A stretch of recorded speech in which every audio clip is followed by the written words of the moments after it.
Is my life little more exuberant, little more better, little more joyful, little more peaceful?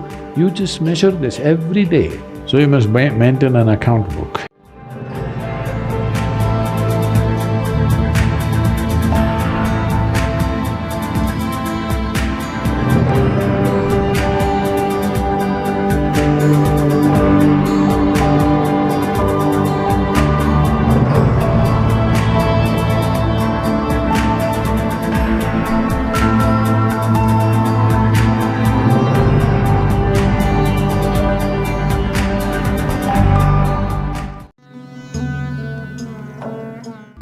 Outside challenges are many. There are many things in the world. Some things will happen, some things won't happen, some things will act for us, something will work against us. These things are happening all the time. But am I functioning for myself or am I functioning against myself? Within this, is my life little more exuberant, little more better, little more joyful, little more peaceful? You just measure this every day. So you must maintain an account book. Yes, if you're doing business, how do you know whether you're progressing?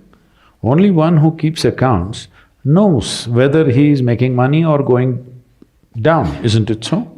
Similarly, you must maintain an account. You just see, let's say yesterday you were joyful 5 times in the day.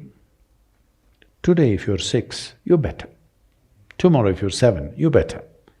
But day after tomorrow if you're 3, you're worse. How many moments of joy do you have? Why I'm talking about joy is we are not using joy as a goal. Joy is a measure. Joy means you're at ease. Joy means you become more of life than being a mental mess, isn't it? Joy does not mean that you attain to something. Joy simply means life has come to ease, you're not messing yourself up. Spend 5 minutes, have I been better today than yesterday? Has my day been better?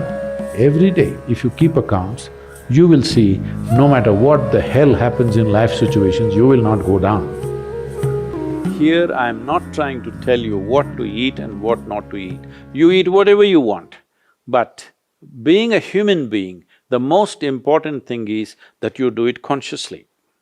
Whatever you do must happen consciously. Your selection of food and consumption of food also must happen consciously. More than what you eat, how you eat it is also equally important.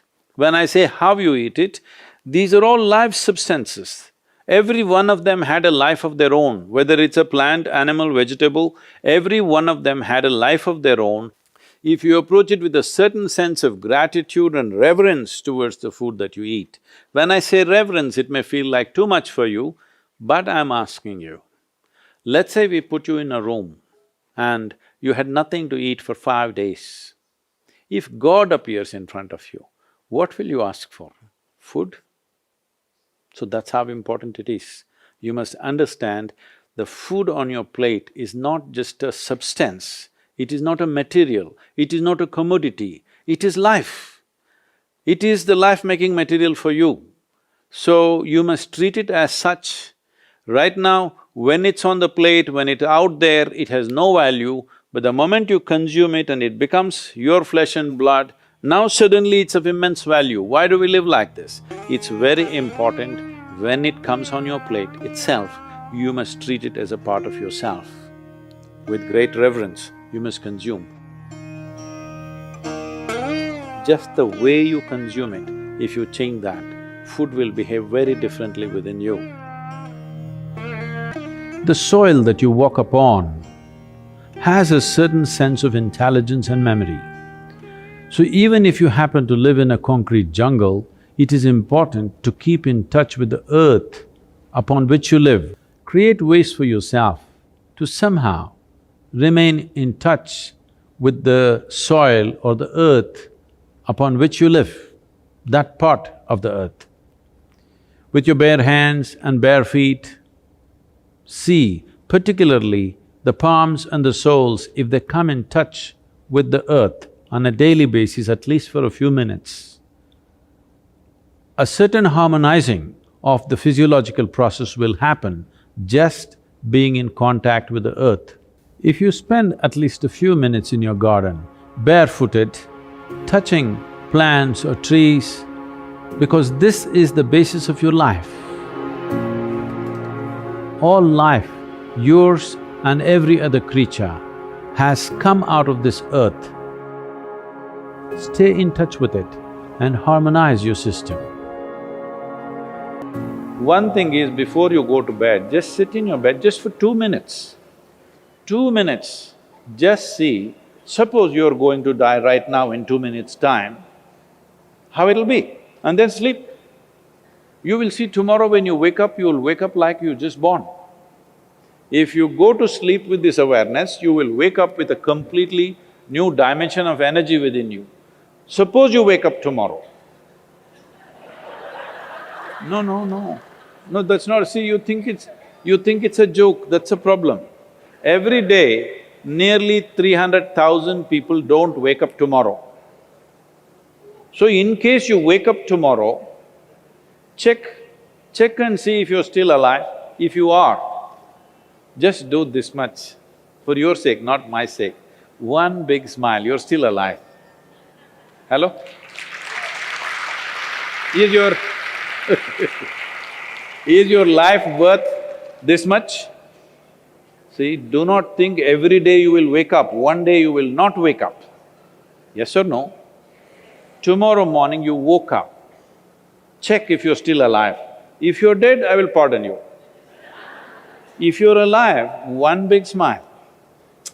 Then if 300,000 people die on the planet, maybe 3 to 5 million people would have lost somebody who's dear to them.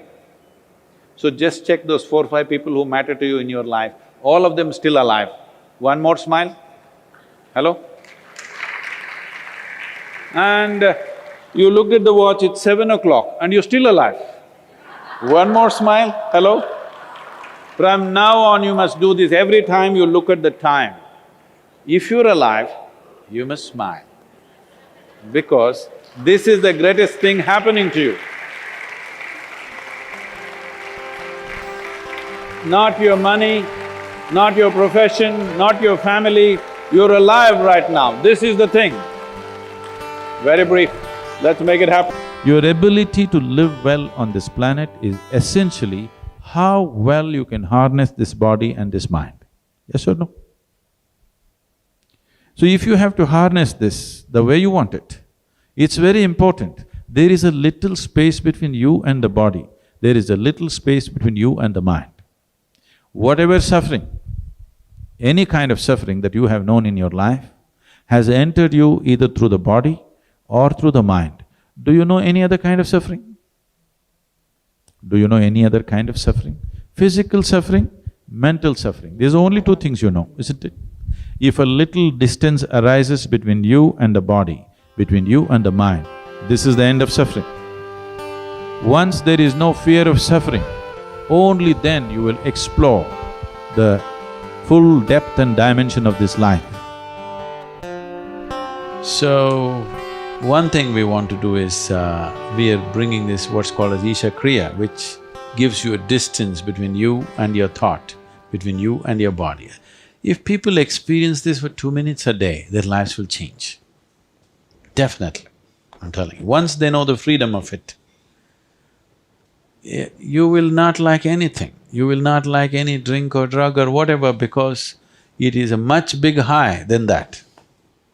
Much big high than anything that you have seen. So one of the resolutions that you take for the new year is, I meditate.